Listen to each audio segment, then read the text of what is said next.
Pemerintah lagi ngebut membahas revisi Undang-Undang TNI nih. Kenapa sih kita harus peduli dan memang apa sih dampaknya buat warga biasa kayak kita? Presiden Prabowo mengusulkan pembahasan revisi Undang-Undang TNI di DPR diprioritaskan tahun ini. Padahal sebelumnya pembahasan itu nggak masuk daftar prioritas DPR tahun 2025 ini. Nggak tanggung-tanggung, pembahasannya ditargetkan selesai 21 Maret sebelum DPR reses. Salah satu hal yang dibahas dalam revisi Undang-Undang TNI adalah pelibatan TNI aktif yang semakin luas di jabatan-jabatan sipil, yang menurut para ahli bisa mengganggu tatanan sosial. Dalam revisi Undang-Undang TNI, tugas TNI dalam operasi militer selain perang ditambah dari yang tadinya 14 menjadi 17. Jumlah kementerian lembaga yang bisa menampung TNI aktif juga bertambah dari yang tadinya 10 menjadi 15.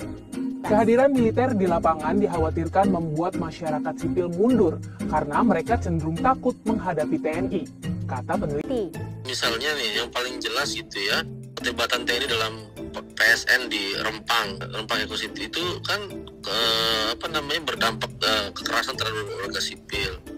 Kemudian di Merauke gitu ya, yang tanah rakyat dirampas, dan yang paling penting sebenarnya orang nggak sadar adalah ini memang pelan-pelan menggerus demokrasi.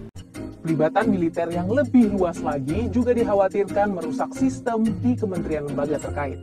Masyarakat sipil atau ASN ya, PNS itu kan dia sudah meniti karir dari bawah ya, jenjang karir jelas di birokrasi. Terus tiba-tiba banyak sekali TNI dideploy di sana, di BKO kan di sipil dan masuk kepada jabatan-jabatan sipil. Ini kan demoralisasi terjadi. Ya mohon maaf, mereka mungkin tahu manajemen di tentara, tapi manajemen birokrasi sipil adalah kebijakan publik kan sangat berbeda karena berhadapan langsung dengan masyarakat. Saya tidak mengatakan bahwa militer itu jelek gitu, mereka kapabel bertempur, mereka kapabel berpikir tentang pertahanan negara ini, tetapi mereka tidak kapabel untuk berpikir dan menjalankan fungsi-fungsi pemerintahan sipil. Dan selama 25 tahun ini kita akui orang-orang sipil ini bekerja jauh lebih hebat daripada tentara gitu. Undang-Undang TNI nomor 34 yang disahkan pada 2004 lalu sudah mengatur tentang keterlibatan TNI di ranah sipil. Data dari Babinkum TNI mengungkap, pada 2023 ada 2.500 prajurit aktif yang menduduki jabatan sipil di Indonesia. Hussein dari Imparsial menyebut pelibatan TNI semakin terang sekali di era pemerintahan Joko Widodo, bahkan di kementerian lembaga yang tidak tercantum dalam Undang-Undang TNI. Dan itu diteruskan di era Prabowo, yang diprediksi akan semakin meluas lewat revisi Undang-Undang TNI ini.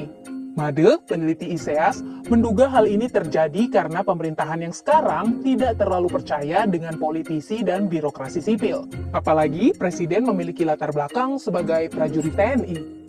Hal-hal itulah yang membuat banyak pihak khawatir revisi undang-undang ini akan mengembalikan dui fungsi TNI, seperti saat era kepemimpinan Presiden Soeharto. Namun, Wakil Ketua DPR Sufmi Dasko Ahmad mengatakan pihaknya akan menjaga supremasi sipil. Dan revisi Undang-Undang TNI justru disebut akan membatasi kembalinya dui fungsi TNI. Kalau kamu termasuk tim yang setuju atau menentang revisi Undang-Undang TNI?